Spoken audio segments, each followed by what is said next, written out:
ఖచ్చితంగా ప్రజలకైతే మాత్రం అది దోచిపెడుతున్నా ఫీలింగ్ ఉంది. ఇప్పుడు ఇదివరకు క్రిందసారి ఏం ప్రయత్నించారు, చైనా మాలోడికి పీడబ్ల్యూడి గ్రౌండ్స్ ఇచ్చేయాలనుకున్నారు.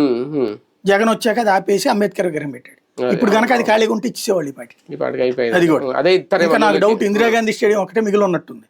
అది కూడా రేపు పొద్దున అంతర్జాతీయ కంపెనీ వస్తుంది, షాపింగ్ మాల్ కట్టుకుంటారు సుజనా మాల్ టైపులో అని చెప్పేసి అది కూడా ఇచ్చిన ఆశ్చర్యపోనక్కర్లేదు. అవును అవును అవును అంటే డెవలప్మెంట్ నో లేదంటే ఉపాధినో చూపిస్తున్నారు ఇటువంటి ఇచ్చినప్పుడు. కానీ అంటే ఓకే, పవన్ కళ్యాణ్ గారి అధికారులను ప్రశ్నించడం అంటే, ఒకవేళ ప్రశ్నించుంటే మీరు అన్నట్టు ప్రశ్నించడం అంటే కొన్ని విషయాలు నచ్చట్లేదా జనసేనకో లేదంటే జనసేనలో ఉన్న మంత్రులకో సంప్రదించి ఇక్కడ నుంచి ఏమన్నా నిర్ణయాలు తీసుకోవాల్సిన అవసరం ఉందనే సంకేతం ఏమన్నా ఇస్తున్నారా?